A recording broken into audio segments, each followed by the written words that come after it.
Здравейте, задници! О, пардон, грешка на език. Нещо да, случва се.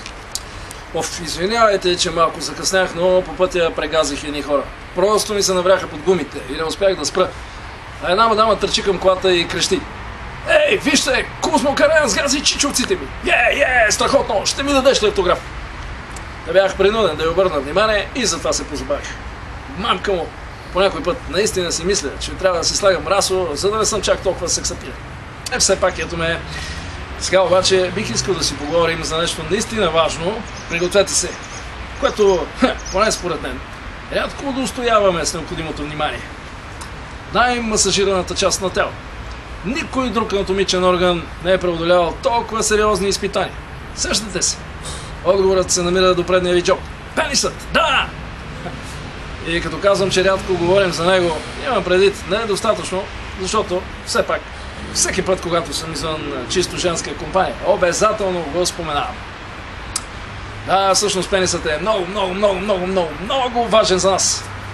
Толкова важен, че е единственият телесен орган, на който даваме собствено име. Абсолютно вярно. Помислете, чули ли сте някой да нарича задникът си Джордж? Сам нямам се. И защо мислите го прави?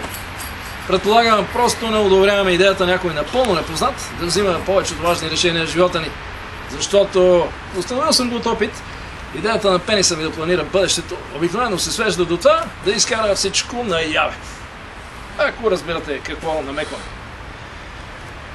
Я да видим колко от вас имат имена за пениса си. Дигнете ръце или ако нямате ръце, размахате крака или там нещо. Уха, яко! Май над 33-36%, така като гледам. Чакай бе, ти не си жена, защо ти дигаш? Да не си се объркала нещо? О, ясно, сещам се. Това е силикон, нали? Добре, да карай, няма да те дисквалифицирам. Всъщност, това сдаването на име е страхотна стратегия. Защото всеки път, когато намеквате за секс, просто поглеждате натам и казвате: "Дръвчо е самотен." Все едно молите за услуга за болен приятел.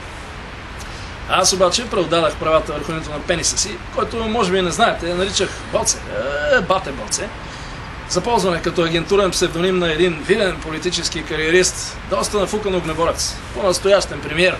Така че през следващите няколко години, докато он си е на власт, ще ми се може да му викам просто Гоце.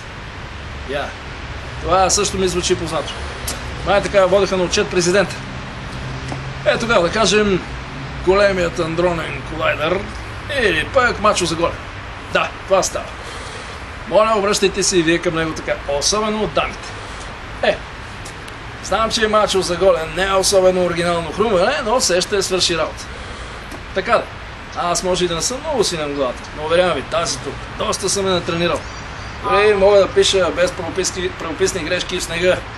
Ако не вярвате, предизвикайте ме на две с диктовки. Тъпото обаче е, че пенисът ми е принуден да живее в едни и същи гащи с задника ми, а там е направо като в Багдад. Наистина опасен квартал.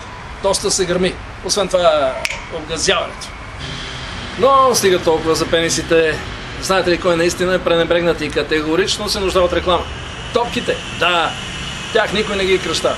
Никой не му пука за тях, освен когато се надуят. Тогава, Хюстън, вече имаме проблем. Да. Това пък за какво ли го казах? Май беше от някакъв филм. Човече, не е страшно, когато пенисът стане или лав, или му се забие треска и се подуе. Страшно е, когато топките позеленеят. Няма шега, тогава наистина си е за притеснение.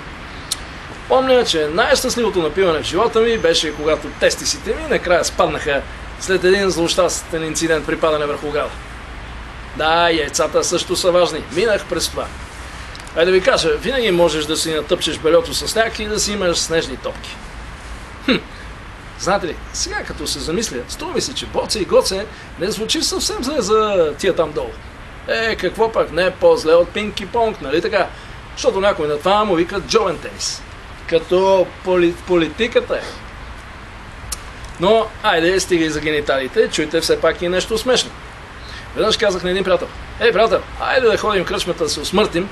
И той взе, че наистина ме послуша и се самоуби. Осамотил се в тоалетната да се налъже. Някой път ще стане дума и за него. Добре, Стига ви толкова. Достатъчно глупости за днес. Това беше всичко от мен. И без аплодисменти, моля. Тръгвам си. Вчера вечерта се поразгорещих и без да искам глътнах нещо обицата на гаджето си, така че сега се налага да я чакам на задния ход или до вечера като излизаме, ще трябва да си слага на ушите броколи. Какво? Не ме не чухте? Казах без аплодисменти. Ей, не пляскай или ще те поставя вкъщи за килимче. Ти! Ама че тъпунгер!